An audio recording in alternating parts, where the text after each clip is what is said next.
A gente agora vai dar início à segunda conferência, nosso último momento, as lutas do trabalho metropolitano, com o professor Dr. José Picoco, professor titular da Faculdade de Comunicação da Universidade Federal do Rio de Janeiro. Com a palavra.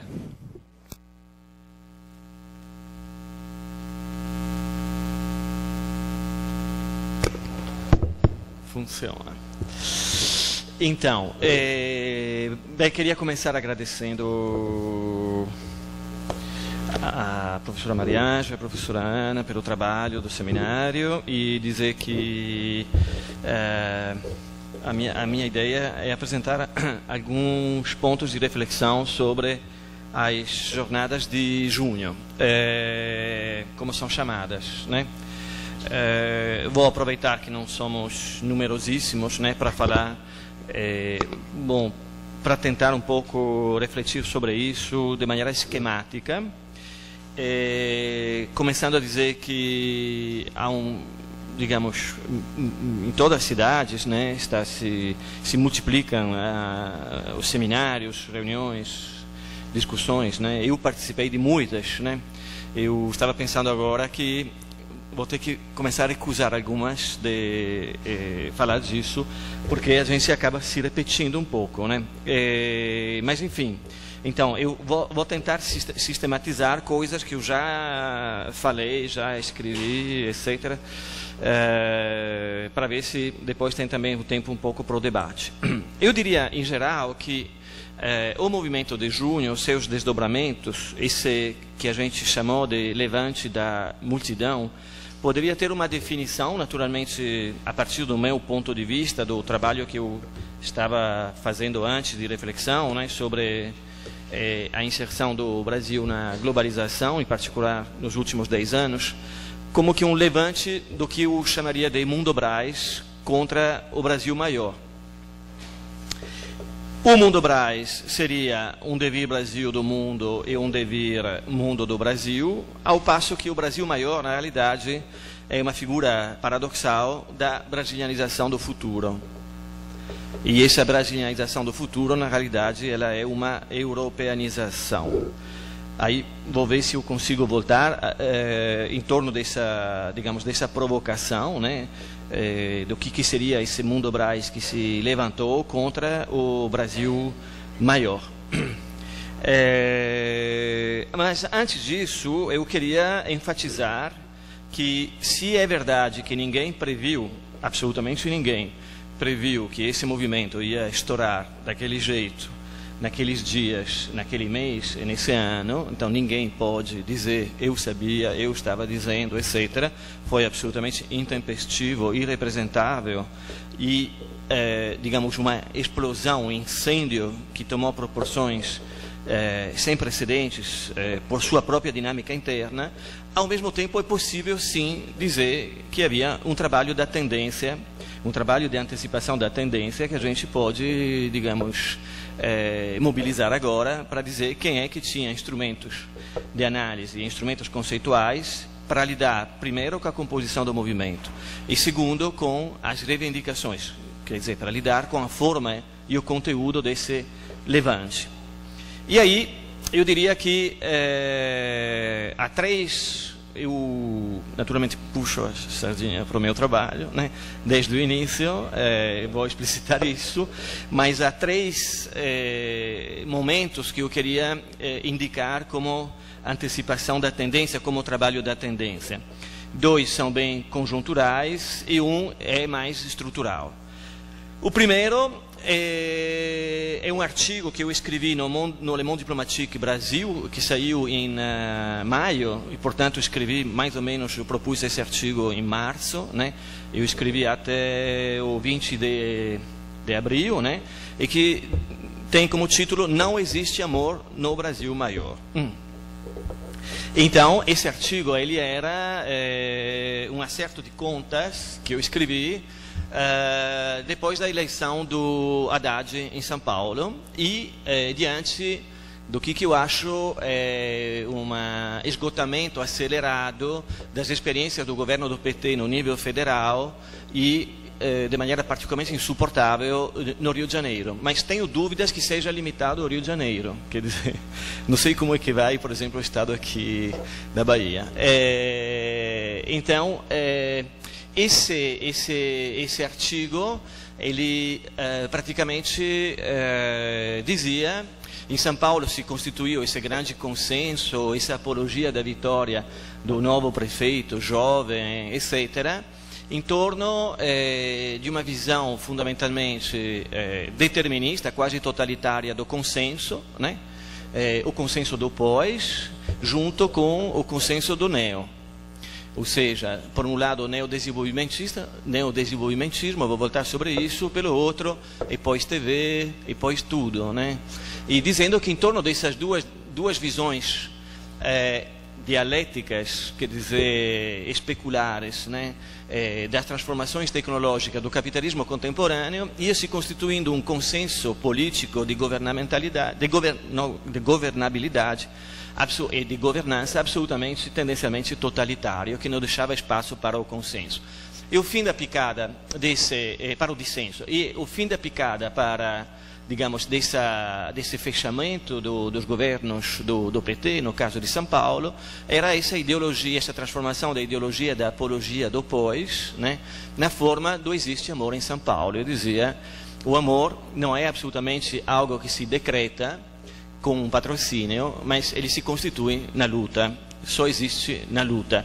Então, dizia numa frase final que o que havia de positivo no governo Haddad eventualmente era ele ter ido pessoalmente impedir o despejo de uma comunidade em uma determinada favela, etc, etc. Só para deixar um horizonte do possível. E, bom, em junho a gente viu que não existia amor nenhum em São Paulo, né? Que não havia nenhum consenso, porque foi em São Paulo que a coisa explodiu para valer. O segundo elemento de análise da tendência, de antecipação, eram as tentativas que a gente fazia no Rio de Janeiro, como rede de universidade nômade, de construir uma rede de redes, né, que conseguisse mobilizar o que era possível mobilizar contra o consenso autoritário no qual se transformou esse governo PMDB-PT no Rio de Janeiro, da cidade e do Estado, no sentido que não tem nem aquela bipolaridade que tem em São Paulo entre o PT na cidade e o PSDB no Estado, né? E a gente falava de construir um levante do Rio de Janeiro, né? Só que eram reuniões que a gente fazia juntando várias redes. Inicialmente esses âmbitos a gente chamou de norte da cidade, construir um norte da cidade, depois chamamos isso de redes e ruas, e o máximo que a gente esperava reunir em nossos eventos era 50, 100 pessoas. Então, o movimento de junho ele veio melhor que a encomenda, mas naturalmente completamente por fora da gente, quer dizer, a gente não tem nada a ver com isso, mas havia sinais, havia sintomas, né, de momentos de multiplicação e difusão de momentos de resistência a esse consenso que estava se afirmando com características democráticas, mas também totalitárias, quer dizer, passando com o trator por cima de qualquer debate, de qualquer resistência. Exatamente como acontecia com a reintrodução pelo governo de coalizão com o PT dentro, né, e pela Secretaria Municipal de Habitação do PT no Rio de Janeiro, das remoções, uma reintrodução absolutamente nova que começa em 2006, 2007, né, depois que todos os governos de direita não tinham ousado fazê-lo na década de 90 e no início da década de 2000. Enfim, mas em termos de análise da tendência, o que é a análise que mais antecipou, a meu ver, naturalmente, na medida que eu faço, como vou fazer, uma análise do movimento de junho nos termos de um levante, de uma nova composição social, a análise da tendência que mais está confirmada, a meu ver, depois de junho, é o fato que o que foi se constituindo no Brasil na década de 90 e acelerando nos 10 anos dos governos Lula e Dilma, né, é uma transformação da composição social do Brasil, né, e, sobretudo, uma transformação da composição social do trabalho. É a afirmação de uma nova composição social do trabalho. Um trabalho que continua sendo central, mas porque ele é completamente outro. Então a gente pode falar de centralidade do trabalho, mas de um trabalho completamente descentralizado, entre aspas, quer dizer, o desconstruído, feito um lugar comum que foi desconstruído, né? Então, a análise da tendência que mais antecipou as características, a forma e o conteúdo do movimento de junho é aquela que indicava que no Brasil estava acontecendo de maneira acelerada entre Mundobras, quer dizer, entre esse devir do Brasil que se transforma em mundo, né, e esse mundo que se transforma em Brasil, e brasilianização do mundo, né, e europeanização do Brasil, como a gente viu naquelas imagens da mesa anterior, havia a transformação da composição social, né, e a constituição de uma nova característica, de uma nova dinâmica do trabalho. E a gente pode dizer que, então, essa análise da tendência, ela tinha um nome, usando o trabalho da Bárbara Sagné, que é o nome do monstro, né, desse monstro que estava se constituindo no Brasil na década de 90, se constituindo como uma figura central do Brasil na década de 90 e sobretudo na década de 2000, e esse monstro a gente pode defini-lo, como a gente o chamava, como centralidade paradoxal dos pobres no período Lula, em particular no período Lula. Nesse sentido, podemos dizer que esse movimento é o melhor produto do lulismo, como, digamos, o governo Lula acabou sendo chamado por um próprio politólogo, né, oriundo do PT ou do governo Lula, não sei se é do PT mesmo ou não, é o Jean que sabe, nem está aqui, que é o André Singer, né? Mas, enfim, esse movimento é o melhor produto do governo Lula, do lulismo. Ele é o fato dessa centralidade paradoxal dos pobres e, ao mesmo tempo, o primeiro decreto da plebe desse levante é decretar o fim desse paradoxo e do lulismo. Ou seja, decretar o fato que até junho lutar contra o lulismo significava se abrir a todas as ambiguidades e ambivalências de um uso reacionário ou conservador dessa luta contra o lulismo, quer dizer, de uma mobilização elitista, de um discurso moralista sobre a corrupção, por um lado, e, por outro lado, sobre os limites das políticas sociais, da mudança de política econômica, etc., etc., né? Até junho, todo o movimento generalizado de luta contra o lulismo ficava nesse paradoxo, isso é válido também para os outros novos governos da América do Sul, de que lutar contra o lulismo, contra o kirchnerismo, contra Evo, contra a Revolução Cidadã no Equador, seria ser instrumentalizado pela direita. O primeiro grande decreto desse movimento, a meu ver, é, por um lado, ser o fruto do lulismo, eu vou dizer porquê, e, por outro lado, decretar o fim. Isso não significa que o lulismo tenha terminado como fenômeno eleitoral, né? Muito cedo para dizer isso. Tem a candidata atual do PT, do Lula, tem condições de ganhar as eleições, não sei, não me interessa do ponto de vista da análise estrutural, isso é a dinâmica eleitoral. A tradução eleitoral do movimento, do impacto do movimento, não significa muita coisa com relação à transformação tectônica, né, das estruturas, né, da qual o movimento é o fruto e que ele determina ao mesmo tempo. Então, o que é essa centralidade paradoxal dos pobres? Eu chamei essa centralidade paradoxal dos pobres, o ambivalente dos pobres, né? Ela é o fato desse devir Brasil do mundo, desse devir mundo do Brasil, né? De como é que o Brasil se inseriu no capitalismo cognitivo que nós discutimos nesses 2 dias, né? E ela pode ser definida como o fato que o lulismo tinha 2 faces.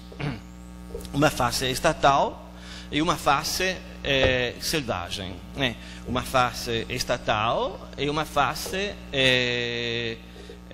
poderíamos dizer, monstruosa, né? Selvagem. Na face estatal, o lulismo aparece como uma rearticulação da relação entre público e privado, e não como oposição entre Estado e mercado, mas como uma articulação, uma reconciliação, uma redefinição da relação entre Estado e mercado, né? Aliás, foi a grande decepção dos setores mais de esquerda do PT, que até saíram do PT ou continuaram no PT de maneira crítica, né, que era o fato que o lulismo, que o governo Lula não implicava em uma mudança de modelo econômico, colocando o Estado no cerne de políticas de desenvolvimento que limitariam de maneira significativa o mercado, né? Ao contrário, Lula foi uma continuidade das políticas neoliberais, mas com compensações laterais que foram se massificando e acabando tendo resultados maiores do que o próprio Lula esperava, eu acho, o próprio PT pensava, né? Mas, enfim, do lado de uma dessas faces, da face estatal do lulismo, nós podemos dizer que tivemos um bicho de duas cabeças, né? Uma figura monstruosa no sentido negativo dessa centralidade dos pobres. Esse bicho de duas cabeças, com a Dilma, apareceu de maneira muito nítida, quer dizer, sem as nuances e as sensibilidades, que não sei se é por causa do fato que o processo ainda estava em andamento, ou porque o Lula tinha mais sensibilidade, não sei o quê, não sei, não é muito interessante. O fato é que com a Dilma isso aparece de maneira nítida. Esse bicho de duas cabeças, ele tem um corpo que é o Brasil maior como projeto, quer dizer, o Brasil que, enfim, se torna um Estados Unidos, uma Europa, é exatamente essa europeanização, esse ir do sul para o norte, né? Esse norte do Brasil, como o fato que ele se resolveria por não ser mais um sul, né? Passando do subdesenvolvimento para o desenvolvimento, quer dizer, Brasil, né? O lema da Dilma, Brasil, país rico, é um país sem pobreza, né? Com a ambiguidade de saber se esse sem pobreza é sem pobres, né? Ou sem pobreza mesmo, quer dizer, na medida que o valor moral desse lema está do lado do rico, o que não deixa de ser problemático no país do Eike Batista. Sobretudo que hoje ele está quebrado também, né? E nas ruas do Rio, não sei aqui, ele é um dos, digamos, dos grandes comuns, né, das palavras de ordem, né, que o pessoal fala do Eike Batista, vai e leva o Cabral e o Paz com você, né? Então é um dessas palavras comuns, né, produzidas pelo movimento. Mas então esse bicho que tem, que é o Brasil maior como corpo, ele tem duas cabeças.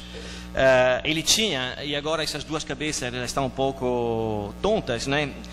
Uma cabeça são os mega eventos, mega obras,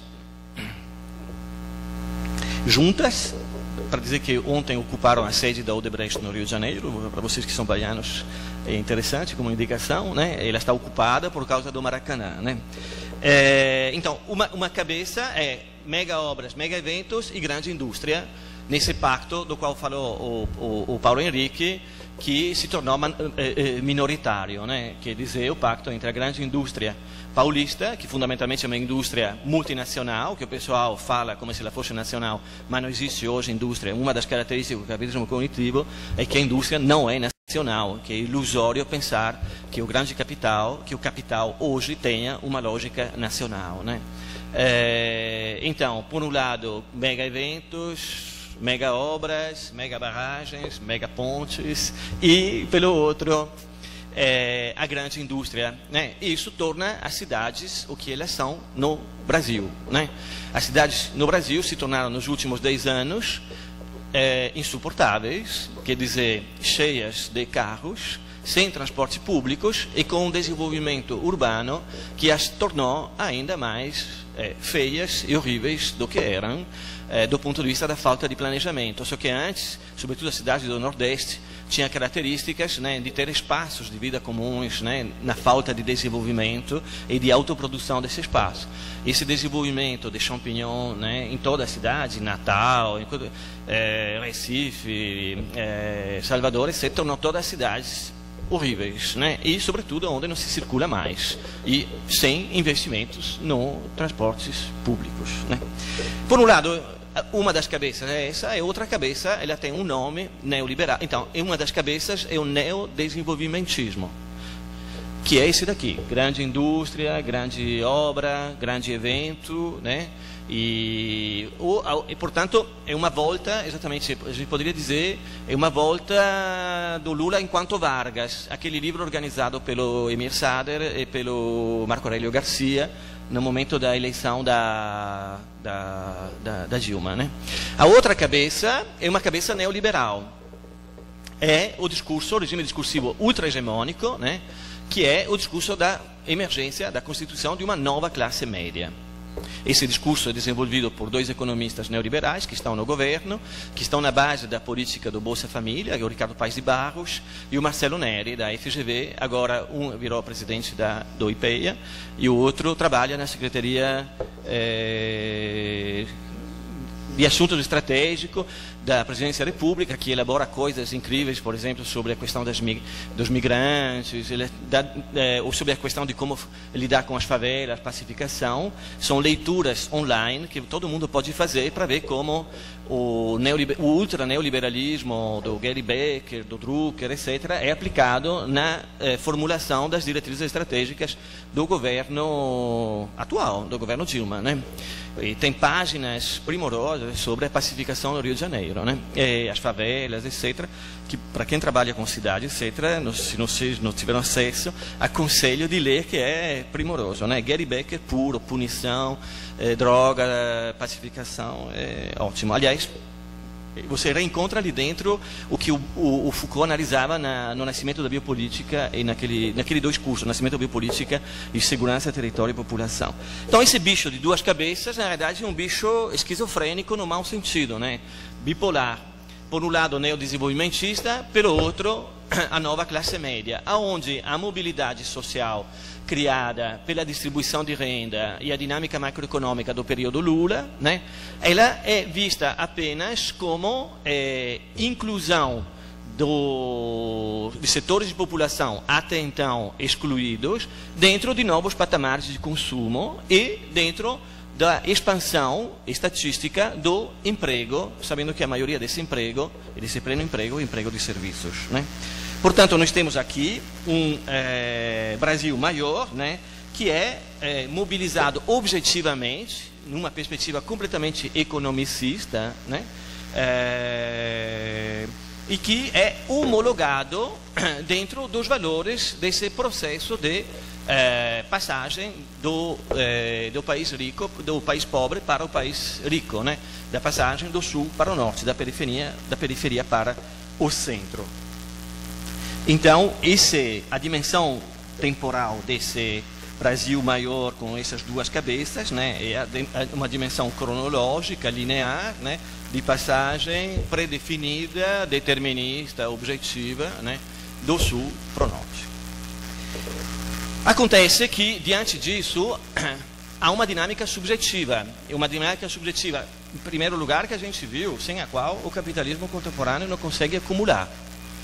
E uma das chaves, por exemplo, do debate que a gente poderia fazer sobre o que acontece na Europa hoje, é que a crise europeia não é apenas o capital querendo desconstruir o comum, é que o capital em crise não sabe como continuar acumulando. Há uma dimensão da crise, né, da incapacidade do capital renovar a sua dinâmica de acumulação quando se trata de acumular a partir da captura dos processos de produção de subjetividade. Então, o outro lado dessa face estatal é uma face selvagem, no sentido que essa mobilização, que é analisada apenas em termos de como dizer, passagem de 50 milhões de brasileiros, né, de uma faixa de renda para uma outra faixa de renda, tem que ser vista, e ela funcionou, não apenas do ponto de vista econômico e objetivo, mas também desde o ponto de vista subjetivo. Ou seja, essa mobilidade vertical, né, de pessoas que passaram da condição de extrema pobreza para aquela de pobreza, daquela de pobreza para essa chamada de nova classe média, não diz respeito apenas às novas condições de consumo, não é apenas uma mobilidade vertical, mas é uma mobilização. Em primeiro lugar, é uma mobilização produtiva. E, em segundo lugar, ela é uma mobilização, como a gente viu em junho, que produz outros valores e tem uma capacidade de antagonismo. O que aconteceu em junho é que essas duas dimensões do lulismo entraram em conflito uma com a outra.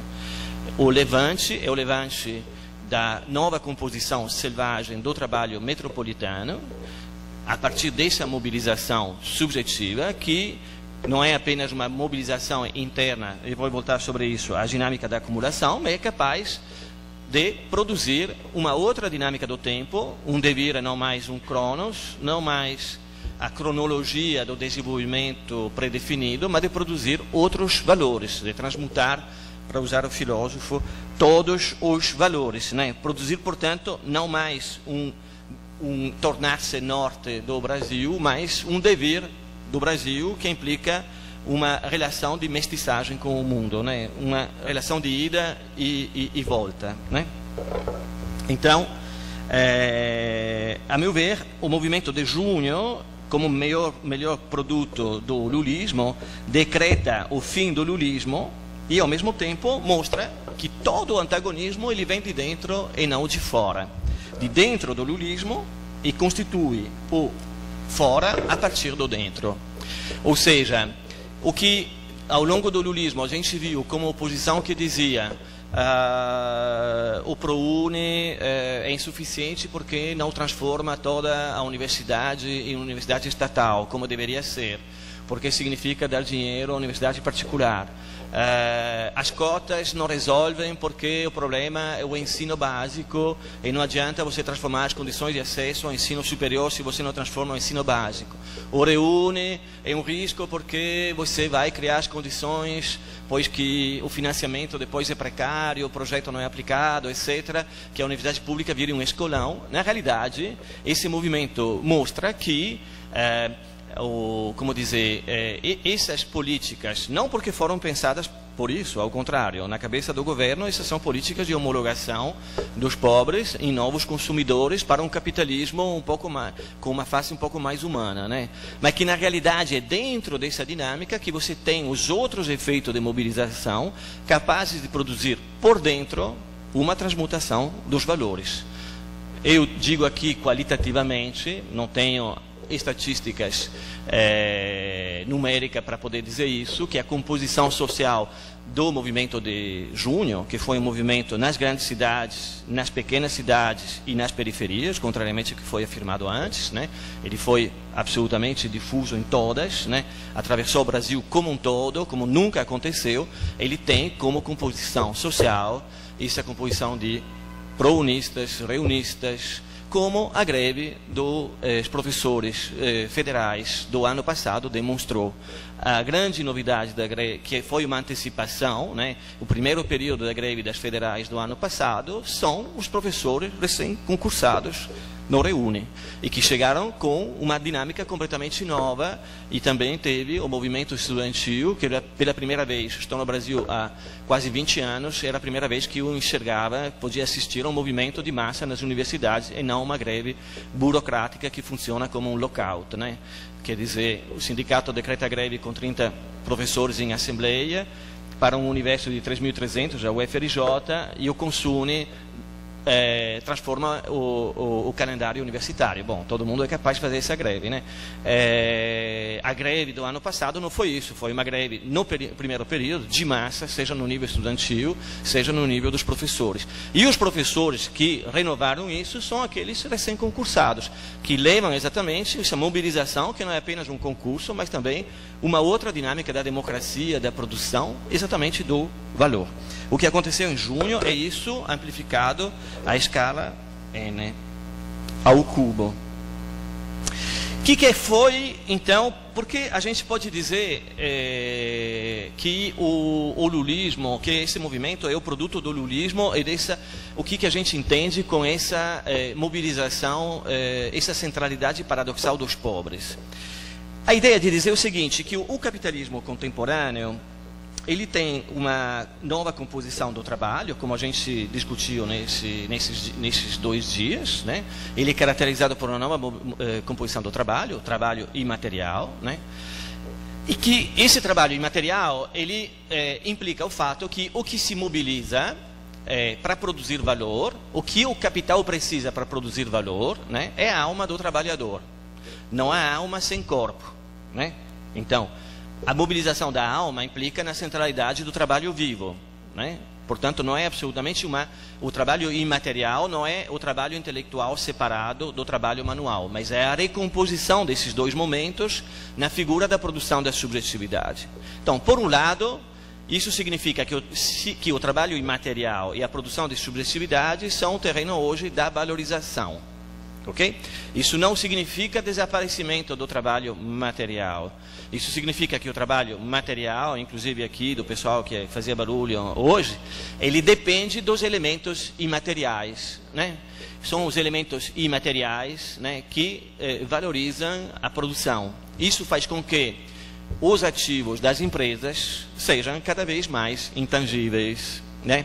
Inclusive, esse que você chamou de passivo, mas passivo em termos de análise que ele não se mexe, mas do ponto de vista da contabilidade isso é um ativo, né? E a coisa interessante é que em termos paradigmáticos, né, o valor desse ativo depende da sua contínua ativação, quer dizer, da transformação de algo que em si apodreceria e cairia aos pedaços, né, por algo que continuamente vai vitalizá-lo, que são todos esses elementos de software, de alta tecnologia que estão aqui dentro, inclusive de design nas cadeiras verdinhas, né? Agora, o elemento paradigmático desse deslocamento é quando as empresas transformam os passivos em ativos, né? O exemplo que já fizemos 1 milhão de vezes é a falência da Varig, que transformou o passivo, que era a dívida, com o plano de fidelidade, que era os mais dos seus passageiros, né, que virou uma das poucas coisas que a Varig pôde vender, né, para Gol, né? É um ativo. O que é esse ativo? A dinâmica da subjetividade. O que é a subjetividade? Relações, formas de vida que produzem formas de vida, formas de voar com a Gol ou voar com a TAM, né? Ter um plano de fidelidade é fundamental para isso, sobretudo numa tendência que faz com que hoje, tecnologicamente, a gente, só o piloto, mas também o piloto poderia ser suprimido, né? Vocês sabem que já a guerra hoje virou um videogame, né? Hoje a guerra se faz com os drones que são, digamos, sem piloto, né?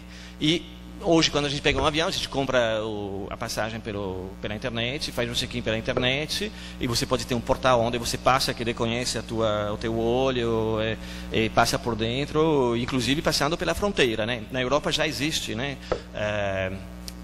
Você coloca lá aquele passaporte de última geração e não tem mais o policial, né? Tem um portal, você coloca o passaporte com a leitura biométrica, não sei o que, e você passa sem encontrar ninguém, né? Ou seja, você produz exatamente o que a gente dizia na primeira mesa, produz o que você consome, e em uma relação absolutamente onde a circulação é serviço, é produtiva, né? Então, se do ponto de vista do valor isso implica a mobilização da subjetividade, do ponto de vista de como se mobiliza o trabalho, isso implica o fato que esse sistema é altamente includente e não excludente. Ele é altamente includente na medida que ele coloca todo mundo para dentro, ninguém para fora. Ele é includente na medida que ele inclui sem previamente homologar. É essa a centralidade do pobre. O pobre se torna produtivo sem ser transformado em uma classe trabalhadora, sem ser transformado em um operário industrial, sem passar por uma relação salarial. Por isso que a gente diz que o paradigma dessa forma includente, né, ela é a empregabilidade no lugar do emprego. A empregabilidade no lugar do emprego não é apenas o só que a gente vê no fato que a relação salarial se torna cada vez mais precária. A empregabilidade no lugar do emprego, ela é o fato que o melhor emprego, do ponto de vista dessa forma de acumulação e de organização do trabalho, é aquele que não acontece. Então, como é que é um emprego que não acontece? É quando você é contratado, como está acontecendo, o Paulo Henrique fez várias exemplificações disso, você é contratado para prestar um serviço diretamente e é pago pelo serviço, né? O que significa? Significa que os pobres, eles são incluídos, né? Mas são incluídos enquanto pobres.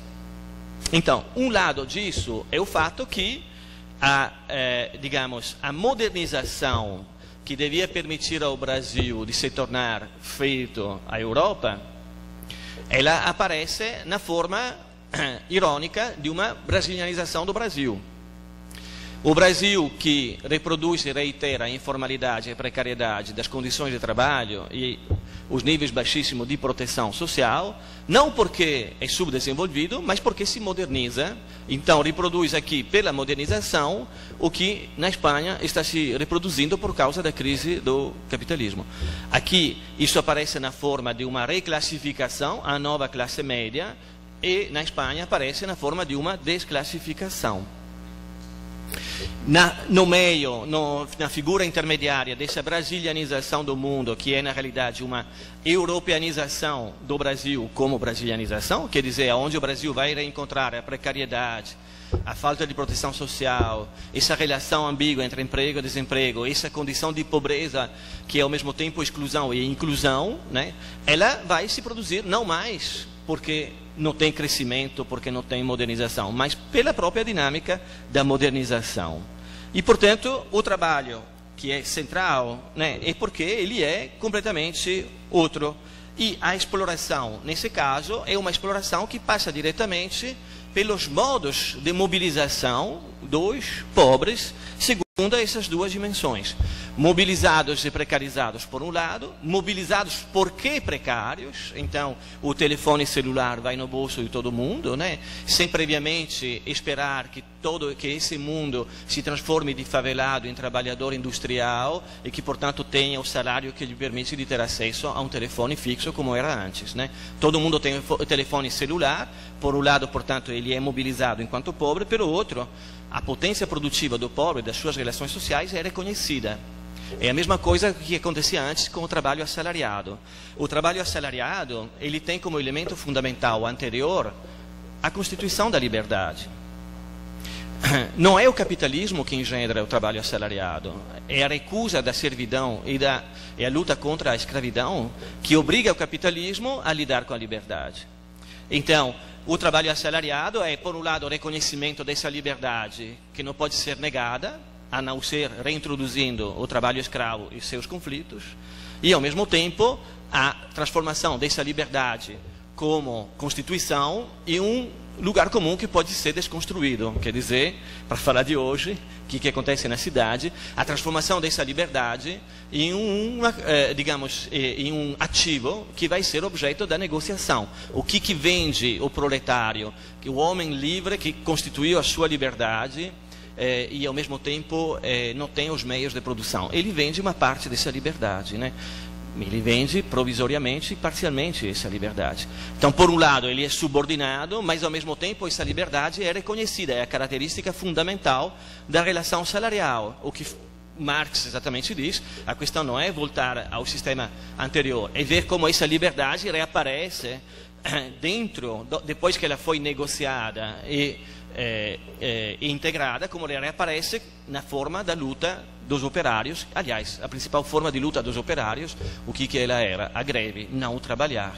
O que eles tinham negociado individualmente, né, os operários, né, eles reafirmam coletivamente na constituição da classe, dizendo: não quero trabalhar, quero mais salário, quero trabalhar em condições diferentes, etc. E o discurso do burguês, o discurso do patrão, é dizer: olha que ingrato, porque você não vai procurar em outro lugar. Ninguém te obrigou a vir aqui trabalhar, né? Mas por quê? O que é a determinação que faz com que isso se transforme rapidamente também no reconhecimento legal do direito de greve, né? É o fato que essa liberdade é primeira, né? E hoje, o que é primeira não é a liberdade nos termos do processo de proletarização. O que é primeira é a potência dos pobres. Quer dizer, as formas de vida que os pobres produzem, constituem como comum. Por um lado, a produção é a exploração da vida como um todo, né? É bioprodução, como se diz, usando o termo de biopolítica do Foucault, né? Esse é o Negri e o Michael Hart que escreveram no Império, né? Mas, pelo outro lado, essa vida dos pobres, não homologados, sem passar pela relação salarial, é capaz de uma potência que pode se afirmar enquanto tal. Então, o que a gente poderia dizer é que esse capitalismo ele se organiza, portanto, em torno dessa precariedade, da inclusão dos excluídos enquanto tais. Esse que é o governo Lula, né? Bolsa Família, cotas, ProUni, democratização do crédito, água para todos, luz para todos, etc. Esse é o governo Lula, é uma inclusão dos pobres enquanto pobres. Também alguns elementos do PAC nas favelas, né? Quer dizer, do plano de aceleração do crescimento, por uma vez, em parte, para fazer algumas infraestruturas. Esse que é o governo Lula, por isso que não é uma mudança, não é nenhuma ruptura com o neoliberalismo, com o capitalismo, pelo contrário. Só que na massificação dessas políticas que já existiam antes, mas que eram ultra focadas, que é a característica dessas políticas neoliberais, na massificação que caracterizou o governo Lula, elas assumiram uma capacidade de determinar processos de mobilização, que inicialmente pareciam se traduzir apenas em termos eleitorais, né? O fato que entre 2002 e 2006, e depois em 2010 ainda mais, né, a base eleitoral do PT, do Lula e da Dilma, né, passou das classes médias mais esclarecidas, organizadas nos sindicatos do Sudeste, do Sul, não? Ele passou para as periferias dos pobres, para o Nordeste, né? É aqui que o PT ganha as eleições, aqui no Nordeste, né? É aqui que a Dilma mantém agora as suas taxas de popularidade. É uma transformação da base social que coloca os pobres exatamente nesse cerne, né? Então, como é que a gente pode representar essa dimensão estatal e selvagem, em torno um pouco da temática de como é organizada a exploração dessa centralidade paradoxal dos pobres. A gente pode usar a metáfora do Jan Mullier, da polinização, a Sarita falou na palestra dela. O Jan Mullier, ele fala da emergência de uma sociedade pólen, né, para explicar como é que funciona o trabalho, Jan Mullier Bouton, como funciona o trabalho no capitalismo contemporâneo, né? Vocês lembram vocês sabem, né, que a história da cigarra e da formiga, né? Que é, que é exatamente um discurso moral, né? A formiga trabalha, portanto ela tem valores, e a cigarra faz a festa, né? E no Fordismo há uma recomposição entre essas duas figuras, né? No sentido que a formiga reconhece que que precisa da cigarra para consumir o que a formiga produz, né? Esse que é o Fordismo, né? Uma produção em massa precisa um consumo em massa. No caso digamos, das abelhas, a gente pode usar a mesma, digamos, metáfora, no sentido que quando a abelha produz mel, ela é absolutamente que nem a formiga, né? O que se apropria ao apicultor é o excedente de mel produzido pela abelha operária. Só que para produzir mel, a abelha precisa ir de flor em flor, né? Então, a metáfora é a seguinte, que o trabalho imaterial, dessa mobilização dos pobres na cidade, na metrópole ou nas redes, né? Ele é esse trabalho que vai de flor em flor. E esse trabalho que vai de flor em flor, que produz subjetividade, relação, formas de vida, que produzem formas de vida, esse trabalho biopolítico é que produz o valor. Por outro lado, ele produz também o mel. E bem, o trabalho hoje que produz valor é o trabalho que vai de flor em flor, mas só recebemos uma remuneração quando conseguimos produzir um pouco de mel. Só é reconhecida a produção de mel. Quer dizer, toda a legislação continua sendo trabalhista, do trabalho assalariado, ao passo que o trabalho em geral é um trabalho relacional. E esse que é nesse descompasso que, por um lado, se precariza o trabalho, pelo outro, não se protege o trabalho precário. Se organiza a proteção na forma do trabalho tradicional. É exatamente o que acontece com esse grande avanço, mais paradoxal, que é a aplicação da legislação trabalhista ao trabalho doméstico. É exatamente esse paradoxo. Por um lado, é um grande avanço, pelo outro, conceitualmente e politicamente, é um grande retrocesso. Então, vejam bem. Vou dizer por quê.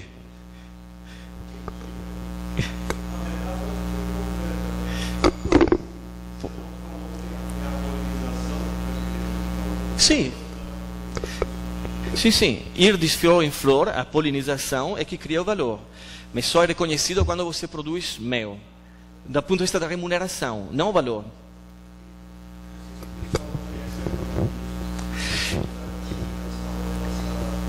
Sim. Inclusive na agricultura, né? doméstica e selvagem, a polinização é muito mais importante do que a produção de mel.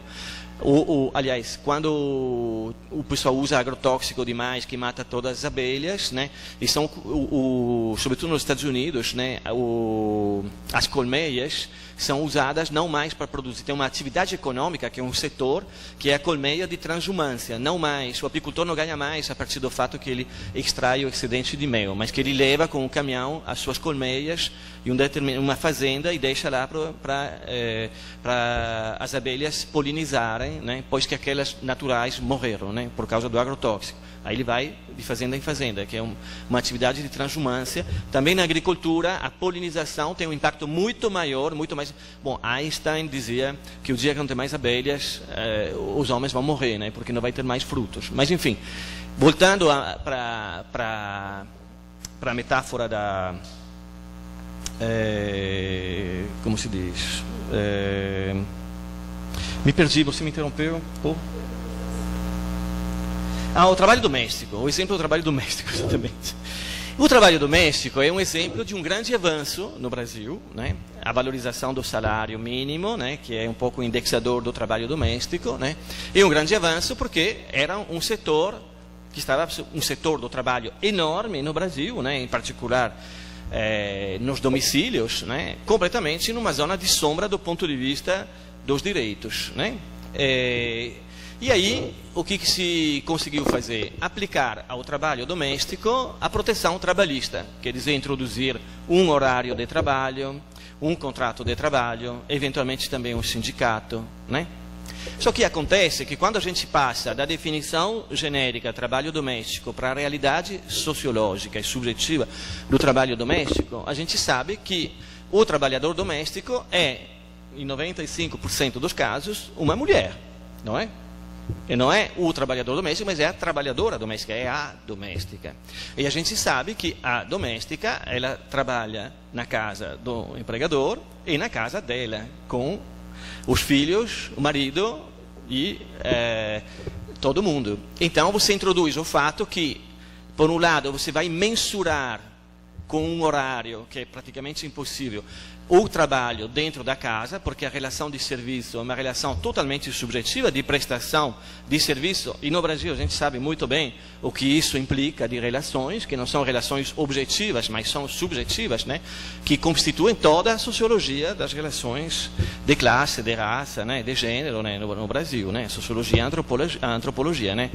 O presidente sociólogo falou que ele também tinha um pé na cozinha, né? A relação dentro do domicílio não é uma relação objetiva de execução de uma tarefa, é uma prestação de serviço, né? Então você diz, tudo bem, eu vou transformar isso em um horário de trabalho, só que a gente sabe que aí há uma implicação subjetiva e uma relação de trabalho e servidão que não vai ser isso que vai eliminar. E por outro lado, você abre o caminho de dizer como é que eu reconheço o trabalho que eu faço em casa. Ou seja, se por um lado é um grande avanço, porque para mim é um grande avanço? É um grande avanço porque vai permitir, no contexto atual, de limitar, né, de criar limites, né? E também de, em determinadas situações, em particular nas cidades maiores e do sul e sudeste, indicar o desaparecimento desse tipo de trabalho, né? No sentido que o seu encarecimento vai transformar o fato que esse pessoal vai aos poucos para, como aconteceu na Europa, né? Eu lembro de quando eu era criança que tinha uma empregada doméstica e no final dos 60 o pessoal disse caro demais. Naturalmente criando alternativas. Mas a questão verdadeira é que nós temos que ter uma nova geração de direitos, né? Não mais o direito do trabalho, mas o trabalho dos direitos. A única maneira de remunerar o trabalho doméstico é reconhecer que ele é produtivo e, portanto, fazê-lo dentro de um âmbito de renda universal, né? Quer dizer, na transformação do Bolsa Família no que ele deveria ser, quer dizer, no embrião de uma renda universal. E não estar preocupado, portanto, na porta de saída, mas estar preocupado no fato que ele tem uma grande porta de entrada que progressivamente, a partir dos mais pobres, vai incluir todo mundo, a começar pelas mulheres, como o Bolsa Família já é. Pois que a produção é biopolítica, o trabalho imaterial, ele passa por um devir mulher, quer dizer, por essa prestação de serviço que é ligada à própria produção e geração da vida. A produção é geração da vida, que é a característica fundamental das mulheres. Então, mas para voltar a esse tipo de trabalho, portanto, o trabalho de polinização, ele acontece nas metrópoles. Por um lado, essa temática da inclusão dos pobres enquanto pobres, a gente pode desenvolvê-la do ponto de vista de dizer que não existe mais um fora, que todo mundo está dentro, que inclusive o índio da floresta está dentro desse processo de valorização, e a gente o vê bem pelo tipo de instrumentos tecnológicos e da integração que ele tem com as redes, né? Mas para ficar a uma situação sociológica mais próxima desse levante que a gente está tematizando, o que a gente pode dizer é que o que é esse trabalho de polinização como metáfora, como contexto material da metáfora que a gente usa para explicar um pouco o processo de valorização do trabalho material, é de dizer que esse trabalho acontece na metrópole. E se os operários industriais, por exemplo, podiam fazer greve e, ao mesmo tempo, tentar desviar o uso das ferramentas para o seu próprio trabalho de produção, quando os operários metropolitanos, os trabalhadores metropolitanos lutam, eles desviam a publicidade. Vem para a rua, vem. O grande slogan é o slogan de da Fiat, né? De uma montadora, né? Desviado contra as montadoras, né? É exatamente o mesmo terreno, porque o que exatamente é o terreno da produção? É a produção de significação, de comunicação, de cultura, né? Que é o terreno fundamental do processo de valorização. E, portanto, hoje, o trabalho metropolitano, o trabalho imaterial, sendo um trabalho metropolitano, ele se mobiliza pelas dinâmicas do remix, da hibridização, dessa mestiçagem universal, da qual o Brasil pode ser exatamente um terreno de, não digo de referência, né, mas de transformação dos valores, como aconteceu em junho. Eu vou terminar com então, do meu ponto de vista, o que antes a gente dizia como tendência, que a gente dizia como análise das novas formas do processo de valorização, com todas as ambiguidades que isso podia criar na medida que a gente parecia que a gente fizesse a apologia do novo tipo de capitalismo ou da precariedade, inclusive por causa de pessoas próximas, né, que pegavam esse discurso para dizer que a grande contradição era entre o digital e o analógico, né? E hoje são salvos apenas pelas instituições analógicas, agora que estão no olho do furacão, né? Essas pessoas que fazem esse discurso, né? Pois rancor, o capitalismo digital das redes seria melhor do que o capitalismo analógico. Primeiro, não existem dois capitalismos, existe um só, e o paradigma desse capitalismo é digital e faz funcionar, inclusive, o analógico.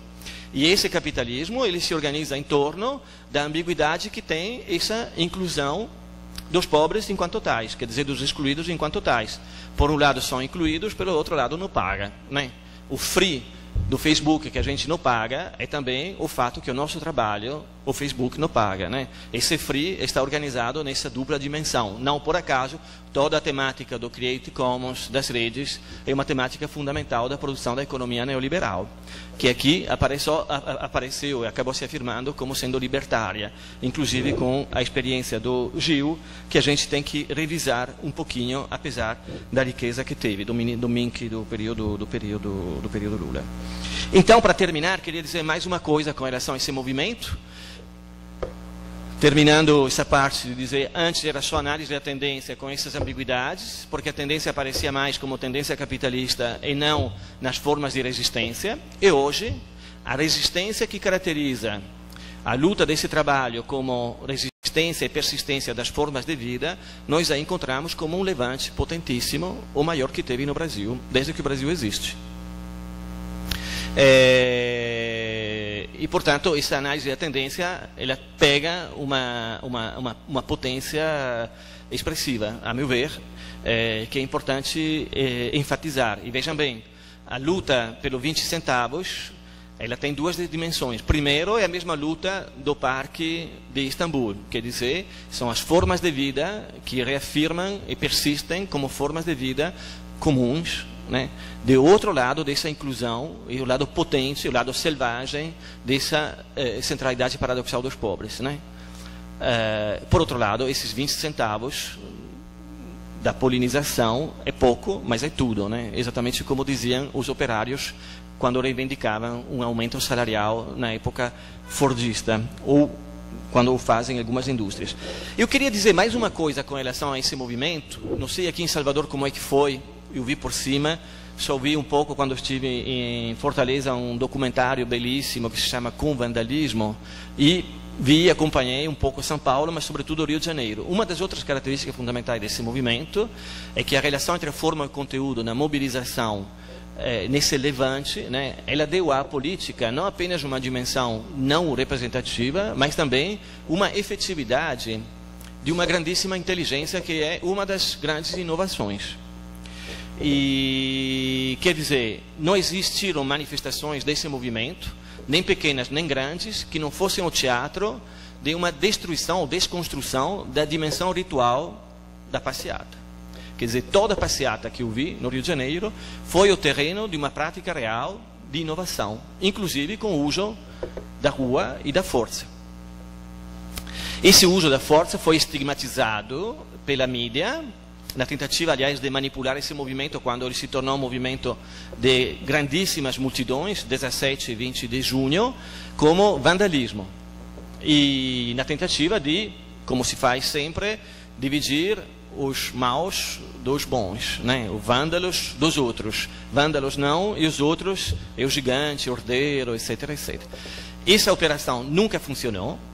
E eu acho que ela tem, no caso do Rio de Janeiro, uma dimensão fundamental para ver como, no Brasil, a meu ver,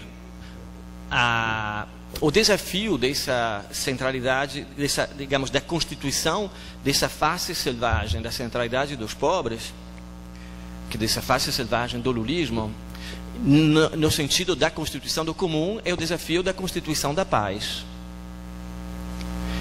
E que esse movimento, na capacidade de tornar a mobilização o terreno da afirmação de uma outra democracia, uma democracia do conflito e não da pacificação do medo, ele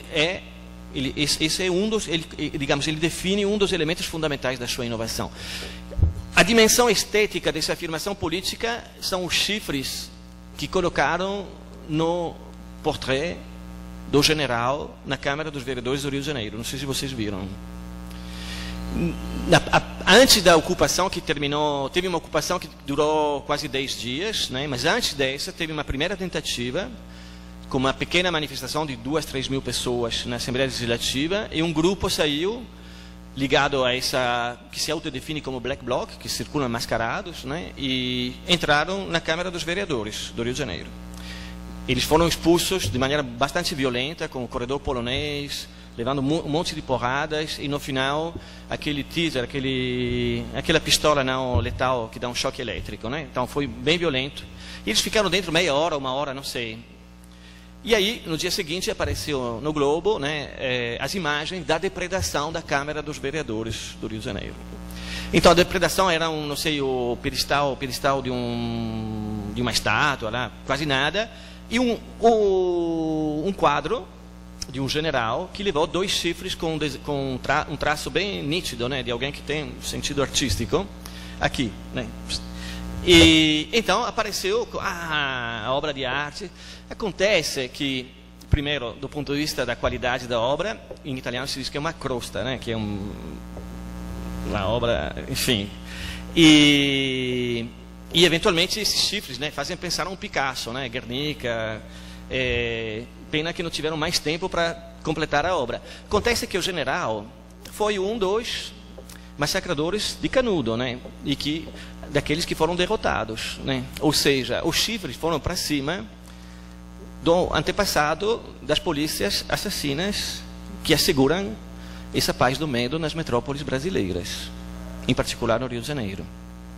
Então, o que parecia um ato de vandalismo foi uma obra de arte e política.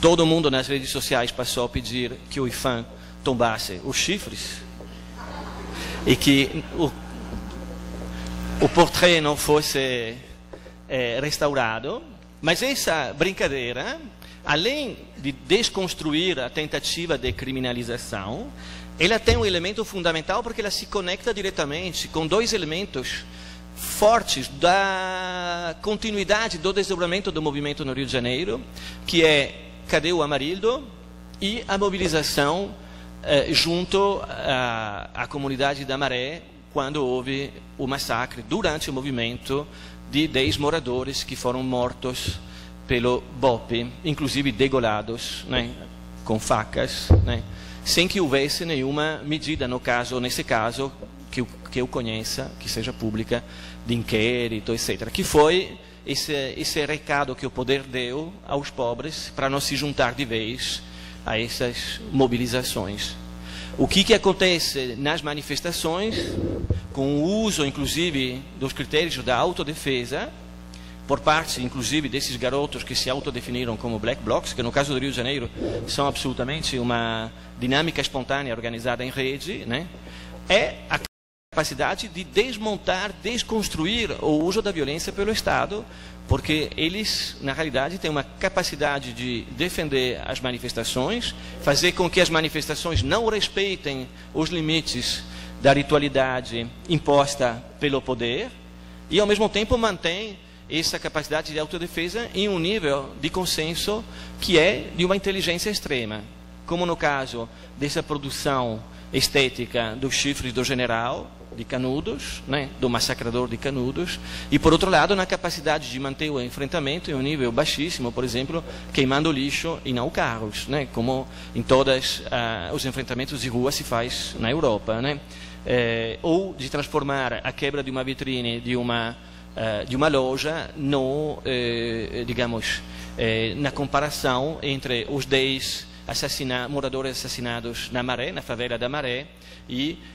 a comoção da imprensa com os manequins que foram destruídos durante a manifestação, e fazer o funeral do sétimo, quer dizer, a missa do 7º dia dos manequins. Quer dizer, uma das características fundamentais, no Leblon isso aconteceu, né, 7 dias depois dos enfrentamentos, né, e essa é uma das grandes novidades, a meu ver, uma grandes inovações desse movimento, é de colocar, de pôr o terreno da construção democrática no único terreno possível, aquele no qual o que a polícia faz todo dia matando os pobres nas favelas, né, possa ser transformado em uma capacidade de organizar, legitimar que o conflito aconteça nas ruas.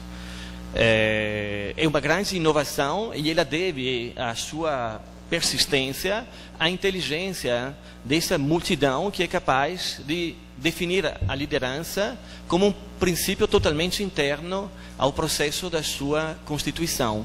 Esses garotos, eles começam a gritar numa manifestação sem liderança e quando eles mexem, todo mundo vai atrás. E os militantes com as bandeiras ficam lá sozinhos e todos os jovens, inclusive dos partidos, vão juntos com esses outros garotos que dizem sem liderança. O que eles dizem? Dizem que o critério de organização é interno ao processo da sua afirmação.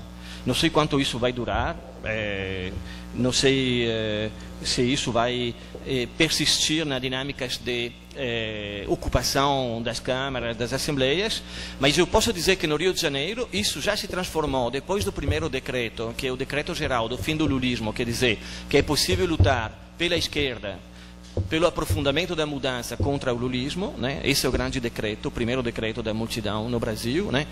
No Rio de Janeiro nós assistimos a um sem número de decretos, da plebe.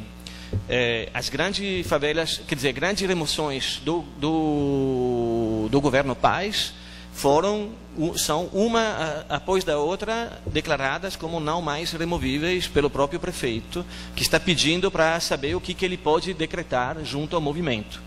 E tudo o que acontecia em torno do Maracanã já foi, digamos, reafirmado como decreto da plebe. A aldeia Maracanã foi reocupada por 30, 40 pessoas e hoje é um dos lugares onde acontecem os momentos assembleares de conselhos da multidão no Rio de Janeiro. A escola sempre esqueço o nome dela, que tem um nome lá meio alemão. Há uma escola que tinha que ser demolida, não vai mais ser demolida. O estádio de Lemare não vai ser mais demolido. E só sobra a questão da, digamos, da privatização do Maracanã, que está sendo objeto de um movimento importante com a ocupação da Odebrecht, né? Ou eventualmente manifestações contra na frente do prédio do Eike Batista, né? Que são os dois sócios da privatização, mas há um sem número de decretos da plebe que estão acontecendo no Rio de Janeiro. Quer dizer, esse movimento tem uma efetividade sem precedente. Se alguém me perguntasse em maio a capacidade que tínhamos de brecar esse trator que em nome dos mega-eventos, da mega-obra, estava passando por cima de todos os elementos de resistência, de mixidade social e habitacional, eu teria falado que quase nada. Hoje, está sendo reafirmado quase tudo. Ainda é pouco diante da questão do transporte, da CPI do transporte, mas é muito. Obrigado.